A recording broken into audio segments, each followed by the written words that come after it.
नक्शे के बारे में बताऊंगा। जैसा कि आपको पता होगा कि हम राज्यों की नक्शों को समझने की कोशिश कर रहे हैं और राजस्थान, बिहार, आसाम, हरियाणा, उत्तर प्रदेश के बाद आज हम हिमाचल प्रदेश की बात करने वाले हैं। दोस्तों, हिमाचल प्रदेश भारत का एक बहुत जरूरी पहाड़ी क्षेत्र रहा है क्योंकि यहाँ पे बहुत इंपॉर्टेंट जनजातियां वास कर चुकी हैं। जैसा कि आपको पता है कि ज्यादातर जनजातियां जैसे कि भील हो गए, गौंड हो गए, ये सब पहाड़ों और जंगलों में ज्यादा निवास करते हैं।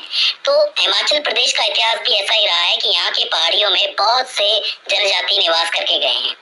मैं आपको बता दूं कि 1947 में जब भारत को आजादी मिली, उसके बाद 30 पहाड़ी रियासतों ने एकजुट होकर 15 अप्रैल 1948 को हिमाचल प्रदेश की स्थापना की थी। और जब 1 नवंबर 1966 को पंजाब अस्तित्व में आया तो कुछ एक क्षेत्र और बचे थे जिनको हिमाचल प्रदेश में मिला लिया गया, क्योंकि कुछ क्षेत्र तो पंजाब के अंदर चले गए थे और बच्चों वो को हिमाचल के अंदर मिला लिया गया था। और फाइनली 25 जनवरी 1971 को हिमाचल प्रदेश को पूर्ण राज्य का दर्जा मिल गया। पूछा जाता है, याद कर लेना, 25 जनवरी 1971। अब जिस हिसाब से ये बनाया गया था तो इसके आसपास की सीमाएं भी तय हो गई। इसकी सीमाओं को समझ लेते हैं। ये उत्तर दिशा में जम्मू कश्मीर और लद्दाख से घिरा हुआ है, दक्षिण पश्चिम में पंजाब से, दक्षिण में हरियाणा से, दक्षिण पूर्व में उत्तराखंड और चीन से जुड़ा हुआ है। चीन का कौन सा भाग इससे जुड़ा है?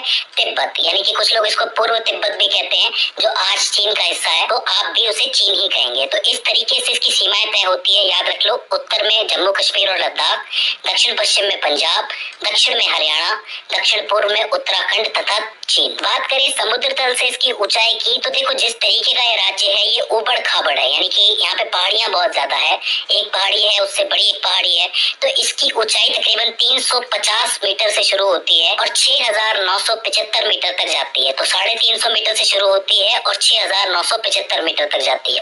बात करें इसकी जनसंख्या की, तो 2011 की जनगणना के हिसाब से यहाँ की जनसंख्या 68,64,602 है।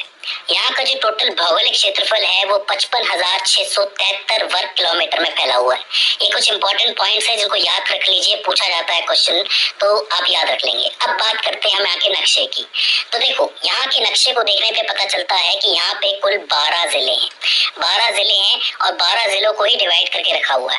मैं आपको एक एक जिला याद करवाऊंगा और उस जिले के अंदर का जो हेडक्वार्टर है, जिसको मुख्यालय आप कहते हो, वो भी बताऊंगा कहाँ पे। देखो, यहाँ पे हम सबसे पहले ऊपर के 5 जिलों की बात करते हैं जो बड़े बड़े आपको नजर आ रहे हैं, 1, 2, 3, 4 और 5। इसमें सबसे पश्चिम में आपको नजर आएगा चंबा।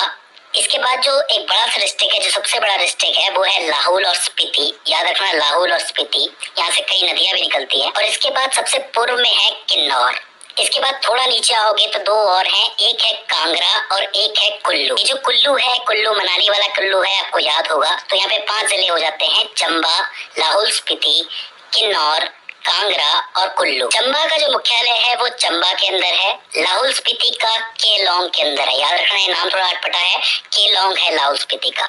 इसके अलावा किन्नौर का रेकोंग पियो है, रेकोंग पियो। कांगड़ा का मुख्यालय है धर्मशाला में और आपके कुल्लू का कुल्लू में। धर्मशाला वही जगह है जहाँ पे कई सारे मैचेस भी होते हैं। सबसे ऊंचा जो स्टेडियम बना हुआ है हमारे देश का, वो धर्मशाला में ही बना हुआ है, तो यहाँ पे इसका मुख्यालय है। इसके बाद आपको कुल्लू के बगल में एक जिला और दिखेगा जिसका नाम है शिमला, और शिमला का जो मुख्यालय है वो शिमला के अंदर ही है।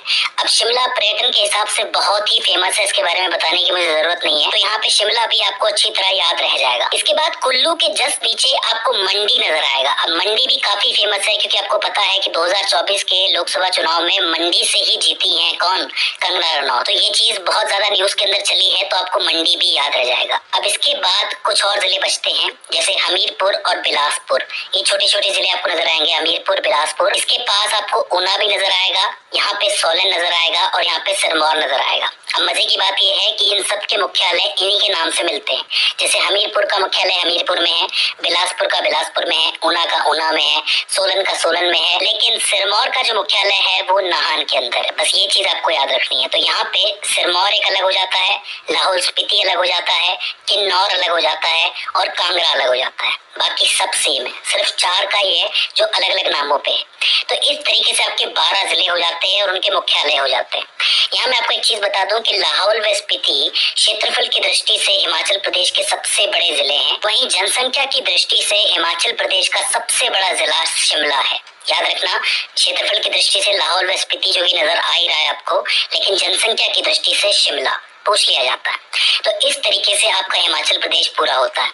तो दोस्तों मुझे उम्मीद है कि ये वीडियो आपके लिए हेल्पफुल साबित रही होगी, और अगर इसके बाद भी इसके अंदर आपको कोई क्वेरी आती है, कोई दिक्कत आती है, तो आप हमें कमेंट सेक्शन में बता सकते हैं, और साथ ही ये भी बता सकते हैं कि अगला कौन सा जिला होना चाहिए जिसको हम समझने की कोशिश करें।